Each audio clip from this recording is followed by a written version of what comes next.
It is Friday, June 17th. Let's talk PlayStation. Hello everyone, welcome back. We've got a good amount of stuff to go over from this past week, so first up, as always, our PS Plus reminder. Those June PS Plus Essential games are still live, so go ahead and grab those. And this is, of course, a good segue to our first story, which is the PS Plus relaunch finally happening in North and South America. So it is finally here, and on Monday we did a video covering the bulk of this service, so the entire library, also the games that were added, the games that were removed when it was formerly PS Now, looking at the PS1 classics again, also the PS3 streaming, all that good stuff. So most of that is in Monday's video, but we will cover up some extra details that came out after that video went live. And one little cool thing here is that, well, on the PS Store on PS5, of course, you can wish list a bunch of games, and you can also set it so that PS5 can notify you when those games go on sale. Very handy feature. It turns out that also works for games that go on the PS Plus Extra or Premium tier. So if you are still watching a bunch of games and then you say subscribe to PS Plus Extra or Premium, PS5 will then start notifying you when those games get added to those tiers, so that way you don't have to buy them if you are already a member to begin with, so you can start playing them right away. Very cool. Now, the other thing is that, and I was certainly expecting this, which is some problems cropping up, and for what is such a large territory, we are seeing that right away. My big curiosity before this service really rolled out was how was Sony going to handle PS1 classics that were previously PS Plus games on PS3, which I don't believe we had our answer beforehand, or at least it wasn't easily validated, but we're seeing it here with Syphon Filter. That is a problem. So if you remember, this game was a PS Plus title on PlayStation 3 10-something years ago, basically, and if you claimed it back then, turns out that's a problem today. So you can't download it on PS4, PS5, on the new service relaunch. If you want to, say, pay for it outright, the $10, you can't do that. It doesn't let you. You get some weird error codes. And also, for whatever reason, if you go back to your PS3 or Vita download list, the game is, I think it's missing, right? So it's a totally weird, conflicting license issue, which is not at all surprising, given that for the 10-something years that we've had PS Plus, that's been the number one thing that consistently comes up is licensing issues. Whether it's re-downloading games, resubscribing, trying to buy games after you claim them, upgrading games across, from PS4 to PS5. There's just so many issues regarding licenses, and yeah, this is another one. So hopefully Sony is now aware of it, and they'll get those kinks worked out in the near to short-term future. That, and also we're finding out that when it comes to Sony, honoring previous purchases, right? That is true for their games. So we're already seeing that for Tekken 2, which momentarily went up for $9,999, which was humorous, but that's now removed. So the game is still on there, but between Tekken 2 and also Resident Evil, you can't buy these games outright, and your purchases are not being honored. So it seems clear at this point that the grandfathering in is, at least from Sony's point of view, it's for their games that they published, but it's a publisher-by-publisher thing that if they want to choose to allow that or not. Or at least seems very clear that's what's happening here. So unfortunately, if you bought these games on PS3 or Vita a long time ago, you don't really have a choice now on PS4 or PS5. You'll have to subscribe to Premium, which is bogus to say the least, but at the very least, we're getting a better defined idea of the limitations, what publishers can do, the trophy situation, of course, NTSC games. Now at this point, we're just waiting for the Europe launch, which is right around the corner. Next up, we have a rumor from the very reliable freelance writer Tom Henderson. We're again writing for tryhardguides.com. He has a source claiming and also providing pictures of what is a PS5 Pro style controller that Sony is currently making and will be announcing very soon. Now, the pictures weren't publicized, but this would be more or less an equivalent of what Microsoft did with the Elite Series controllers on Xbox. So his report outlines what these controllers will have, which right now, at least internally at Sony, it's codenamed Hunt, and this controller would have trigger stops, back buttons, and removable analog sticks. And not just the sticks, but apparently the entire module can be removed, so if you say develop drifting, then the entire assembly can be swapped out. It'll also have grips that can be removed as well, and this PS5 Pro grade controller apparently has some software upgrades that, well, it's not entirely clear what that would entail, but Tom Sources implies this controller will be revealed soon, and that several sources have mentioned Sony will be unveiling a few new hardware products that are not new consoles, but some kind of new hardware is expected to be revealed by the end of this month, and this new controller may or may not be a part of that. I would have to figure in terms of new hardware that's not a new console, because that's still way too soon. Got to be something where it's just more accessories of some kind, maybe an upgraded premium tier headset that could complement the current Pulse headset, maybe an adaptive controller like what Microsoft did. It would be great if Sony had their own solution there. There's a range of accessories and devices we could speculate on, but at least in terms of the Pro style controller, it seems like this was a long time coming with that very late life cycle PS4 accessory, the back button attachment that works for all DualShock 4s. Very cool, but something where everyone's been wanting some sort of premium grade controller for Sony, and it looks like they're finally exploring that. If anything, this immediately takes me back to before PS5 came out when they showed off the DualSense, right? And there was a very vocal audience of people that kept bringing up that Sony was not showing the back of the controller because they were speculating that Sony added back buttons to the DualSense, which no, obviously, because that would be very weird and polarizing for the vast majority of consumers that don't know what back buttons are or why you would use them or need them. So, certainly when it comes to like SCUF controllers, the Elite series, or this, it speaks to a very small audience, and certainly these controllers, when they get up to $120 to $180, it's a small audience, but these are great for getting a faster response time when you're playing shooters or other games where you can remap the buttons to really fit your own playstyle, and so they are quite usable if you find a way to use them. And if Sony's actually doing this, then we should be finding out very soon, and I would be very interested in seeing what their solution looks like and also what it would cost, because let's face it, this is Sony we're talking about, so I would expect something on the higher end of that price range when it comes to the $120, $180 territory. Now, while we're talking about things that should be announced very soon, another thing is God of War Ragnarok's release date. So, if you remember last week during LTPS, we had a story about God of War Ragnarok possibly being delayed within this year, as in it's still coming out within 2022, but it might have been delayed from, say, September to October or September to November. We just didn't really know. Over on Recent Arrow, we saw Jason Schreier and also Ashong mention that the game is still coming out this year, but Ashong mentioned the game saw an internal delay, which would line up with what we saw on the PSN backend, where the game moved from September to December 31st as a placeholder.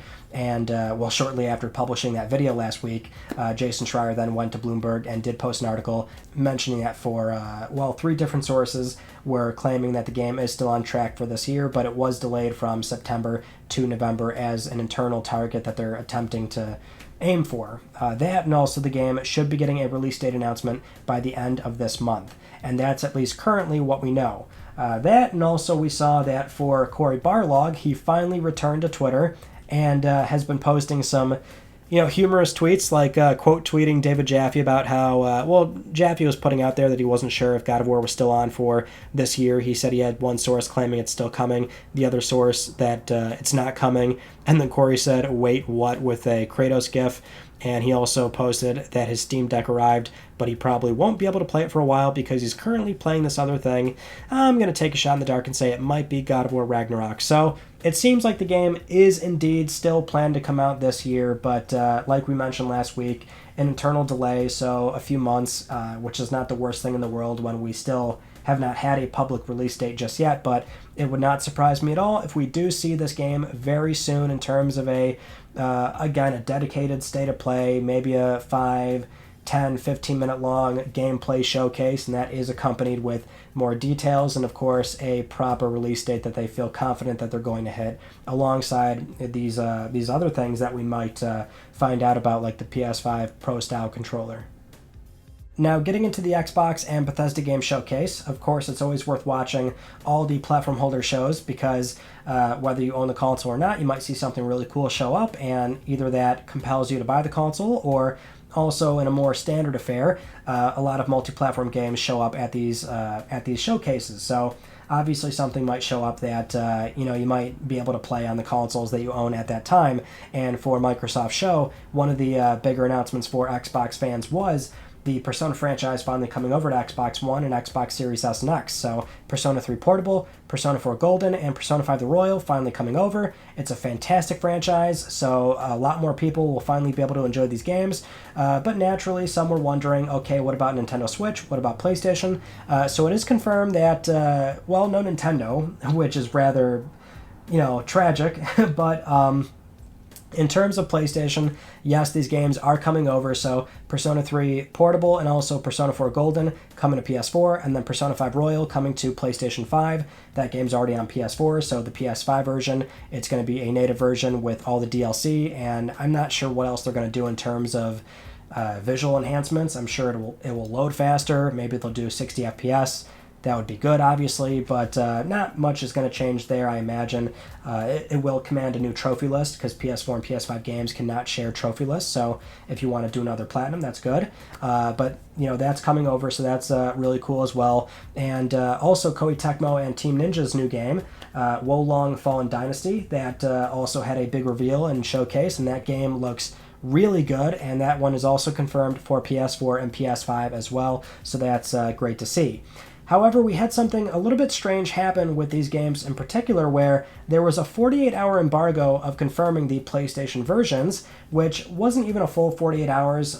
So Wo Long was confirmed a bit earlier by mistake, and that's where the cat was out of the bag, that it seems like there was some sort of, very short embargo on the PlayStation versions, which for Persona, it's like, Atlus makes very weird decisions, so it didn't even seem that strange to see that, Xbox was getting these games and, Persona 3 and 4 weren't coming over. So that, at the time, seemed almost believable, but shortly after it was confirmed, which it seems like this embargo was only for the Japanese games, because Minecraft Legends, which that is an Xbox Game Studios first-party game, mind you, that was confirmed immediately across all platforms, and that is really the standard practice when it comes to multi-platform announcements. Obviously, during a platform holder show, if they have a multi-platform game, they're not going to outright confirm or even so much as mention competing platforms when it's meant to be on stage at their event and they're going for their own brand association. They might have marketing rights, and so that's very typical. And so when that happens, you can almost immediately go to the publisher's website or their Twitter account, and sometimes while the event's still going on, they'll send out that press release confirming, hey, our game announcement is here, here's the title, here's the trailer, and here's the platforms, it's coming out on, X, Y, and Z. That's very standard stuff.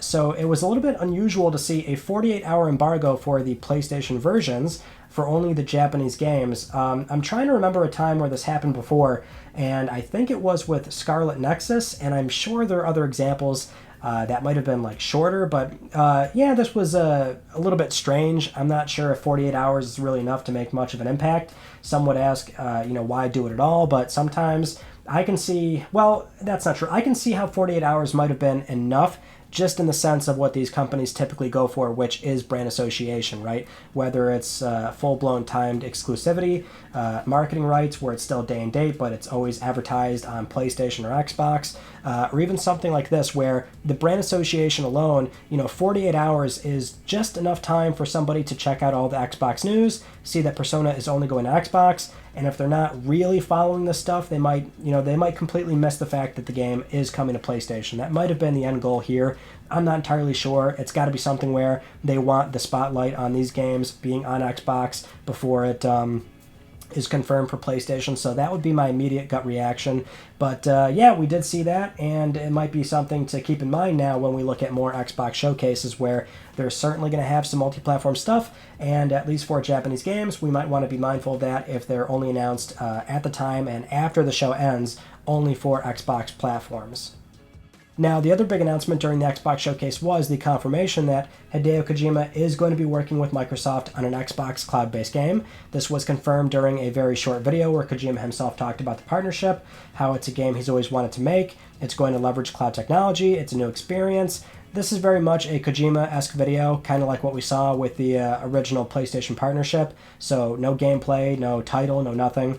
But at the very least, we finally have an idea of what Kojima's two projects are, where one of them is very likely Death Stranding 2, and the other one is this cloud game, which we also kind of assume is the Overdose project, or the rumored Overdose game that we just heard about. So I'd be surprised if this was that's a third game in this lineup. So it seems very likely Overdose is this cloud-based project. So now we finally know what Kojima Productions is up to. But naturally, with this announcement, and we saw this during the entire rumor buildup, but there's some pushback from people that have a problem with this.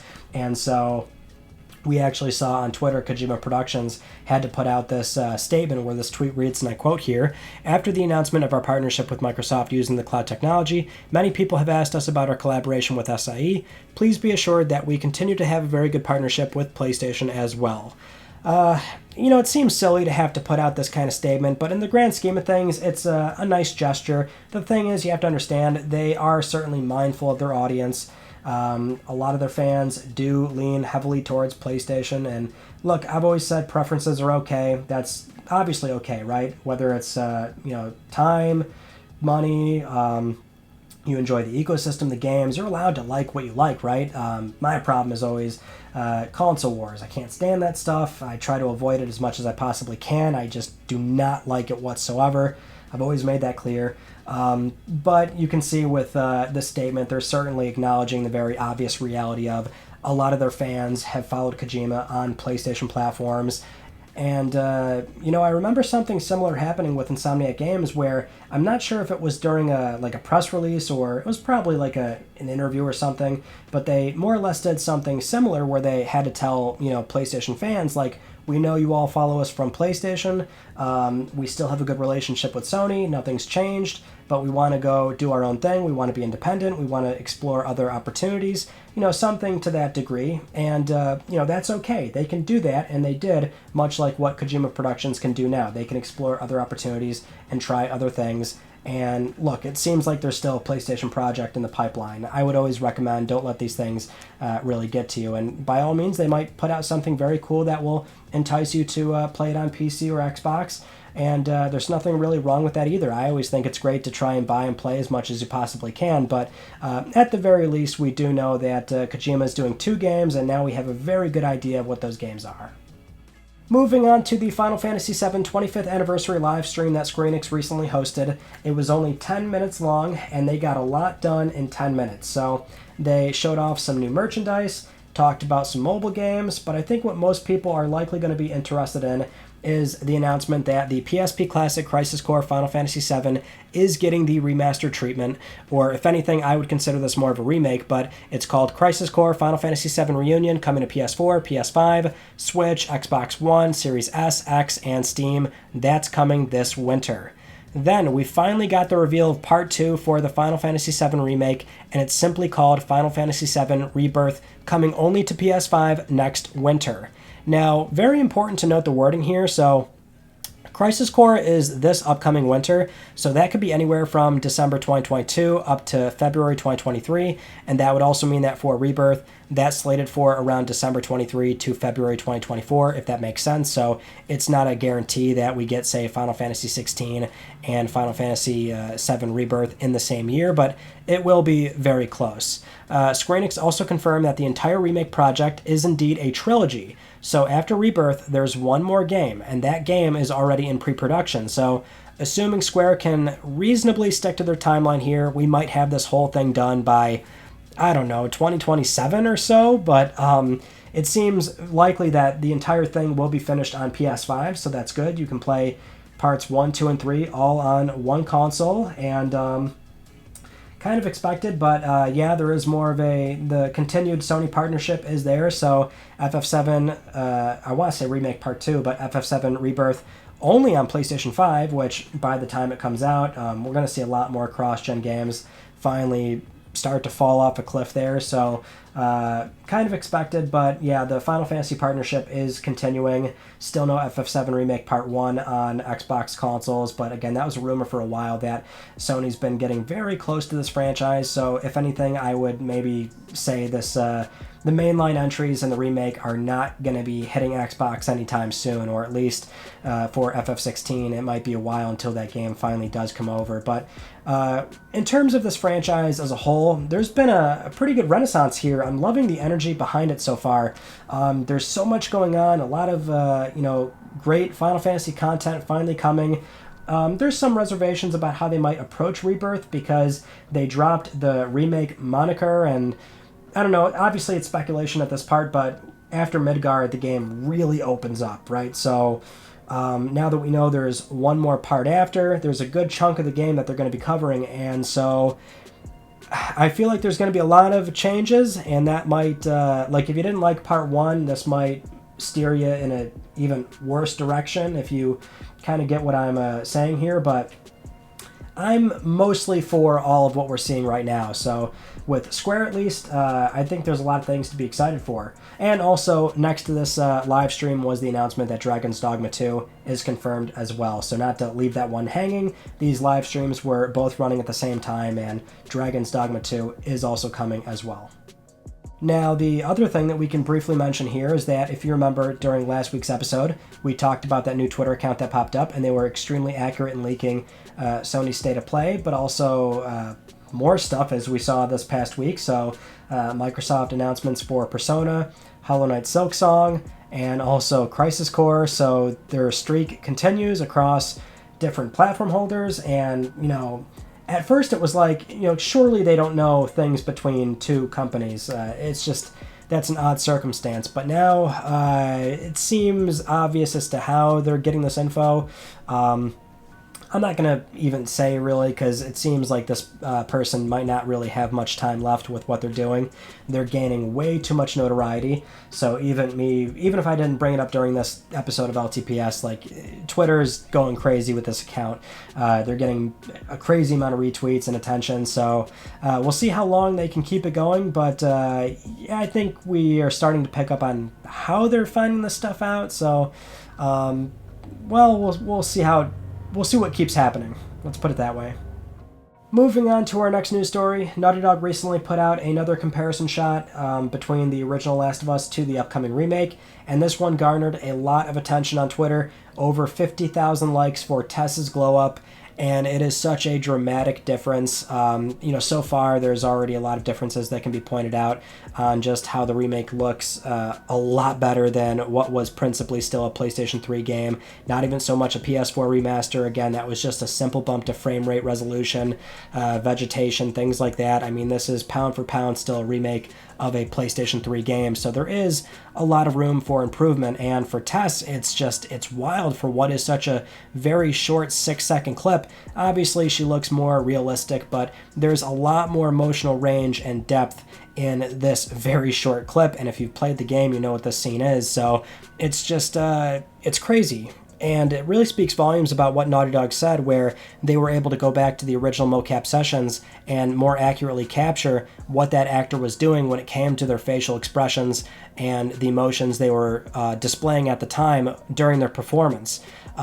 So it's wild. This was a very impressive clip, even compared to most of the trailer, which, a lot of that's been broken down and a lot of comparisons are already being made. Once again, there's a lot of things that could be said about this game, but when it comes to visuals, obviously it looks very pretty, but I am also more interested right now in seeing the gameplay and what they have done there to really properly incorporate all the Part 2 mechanics into what are some of those very linear and some of the more open levels of Part 1. Next up, we have some confirmed details for the Gran Turismo movie, and so far it sounds way better than I was thinking. Or, I didn't really know what to think, quite honestly. I didn't look at it from this point of view, but now it makes way more sense. So, originally this was reported by Deadline and then confirmed by Sony after, but the director is Neil Blomkamp, and the screenplay is written by Jason Hall, and the movie is set for August 11th, 2023, which seems very soon. I feel like we should know more, but for the time being, the only thing we have is a quick synopsis, which it's based on a true story. The film is the ultimate wish fulfillment tale of a teenage Gran Turismo player whose gaming skills won a series of Nissan competitions to become an actual professional race car driver. So essentially this is based off the Gran Turismo Academy, which is a real thing where very talented Gran Turismo players that are very good at the game, and mind you, it's a racing simulator, so many aspects of that game translate quite well to the real-life car and track, and so that's a competition that Sony, Polyphony, Gran Turismo, Nissan, they all put that together, and I haven't really watched like a lot of it at all, so I don't know like the winners, or I know the one big one was Jan Mortenborough, where that was kind of a crazy story and had kind of a weird tragic part near the end, and so I would figure it's going to be that, but I did not think about that approach before. I'm like, Gran Turismo is a movie, like what are you going to do? Like what is it going to be? That could be anything, but I didn't think about it from the GT Academy perspective, and then after looking at it online, it turns out they've looked at movie offers a long time ago, and that was the premise, doing the going from gamer to actually racing on the street, racing on the track, I should say. So for me, at least, my interest level went way up for this, because that sounds a lot more watchable than maybe some sort of made up, another made up kind of corny car story, car movie, if you know what I mean. Now, getting into our next news story, we've got some very interesting quotes here from the Take-Two CEO Strauss Zelnick, where recently he spoke with Christopher Dring of GamesIndustry.biz for a GI Live online last month and recently publicized. But the Take-Two CEO more or less agrees with Sony when it comes to subscription-based services. Now, we've got a lot of quotes here, so I don't want to just cherry pick one or two of these. I think the whole thing works as is, so bear with me. But he said, and I quote here, "Our skepticism has been around making frontline console products available day and date with subscription. That doesn't make any sense to us because, economically speaking, we don't think consumers are prepared to pay for that, and we can't afford to run our business upside down in a way that doesn't make sense economically. There always has to be an intersection between what the consumer wants and what the publisher is able to do. And, it doesn't make sense for us to do that for our properties. That's our opinion, and I think Sony agrees with us because it said so. It can potentially be great for catalog properties, sales of properties that have been on the market for a while and their price has been reduced. It can make economic sense to offer those on a subscription basis. Not enough people are talking about what's right for the consumers. So I understand why linear entertainment subscriptions exist. People in this country, in the US, households consume 150 hours of linear programming a month. That's over 100 properties. You can fill that need with 2 or 3 subscription services. That's a very good deal compared to buying a la carte, or even compared to prior cable packages.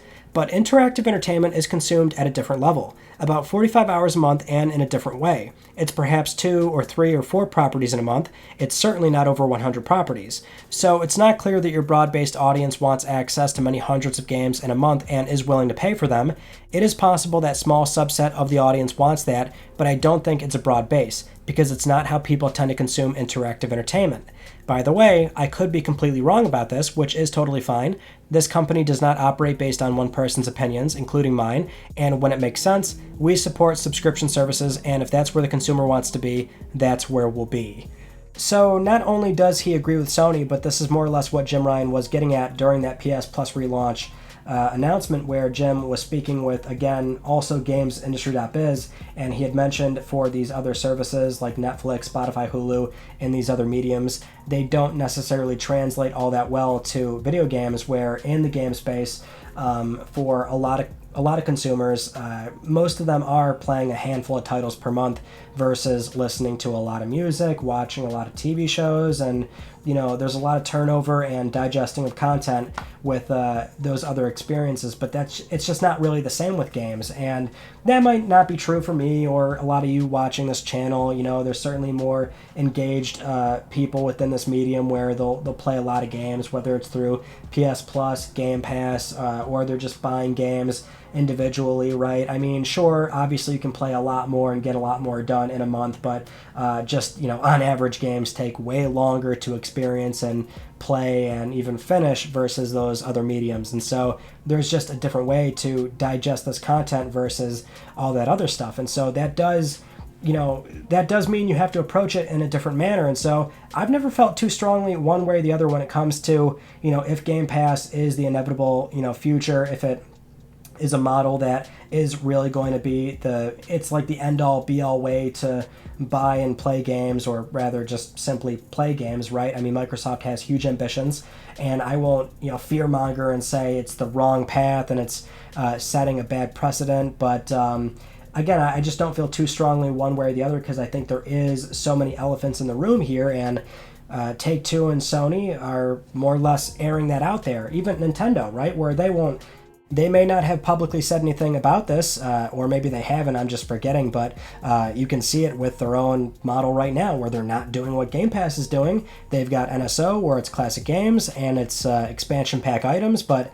they've got no reason to do day and date stuff. So between Sony, Nintendo, Take-Two, where they have well-performing IP, big surprise that they don't want to do it, but Microsoft is willing to, because they are in a position where, one, the parent company can afford to burn all that money, right? They are loss leading, that's fine. We've said it so many times before. There's just a lot of ways to buy and play games nowadays. It's super accessible, and that's good news, but the reality with Game Pass is that I wonder how long they're going to loss lead and how long it might take them to make those numbers work, because honestly, I can totally see where Sony, Take-Two, and Nintendo are coming from, where for some players in this market, the numbers just do not work, and the consumer habits are not exactly conducive to that business model. So something's got to give.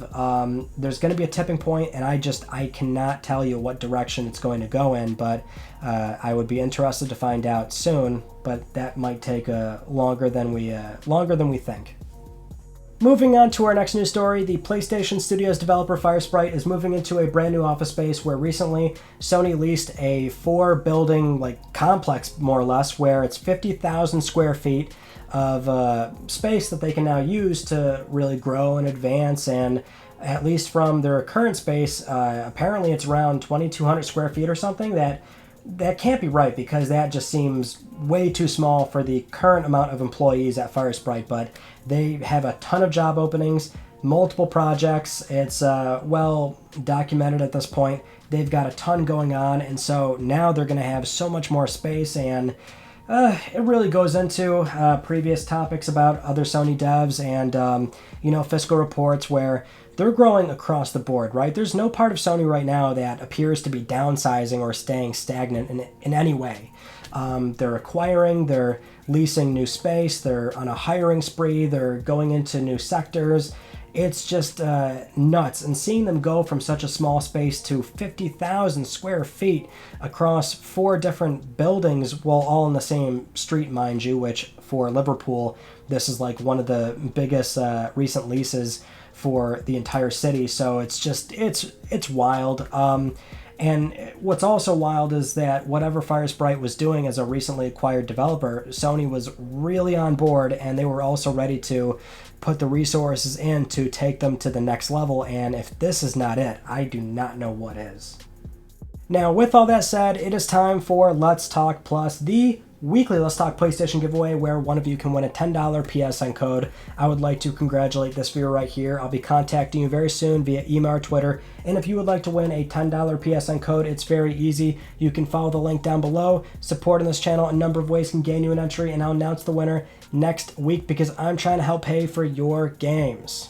Those are all the stories that I wanted to talk about you all from this past week, and our Monday video was the PlayStation Plus relaunch, so nothing on Tuesday, but there's our most complete look so far at PS Plus, the new relaunch, where it's in a key market, so 700 plus games, and obviously you can go check out that coverage. And now Europe is coming very soon, so we'll have our answer there on NTSC or PAL, fingers crossed. But for the time being, that is it. That concludes this week's episode of Let's Talk PlayStation. I'm Ryan Benecki. Thank you all so much for talking with me, and I will see you all next Friday.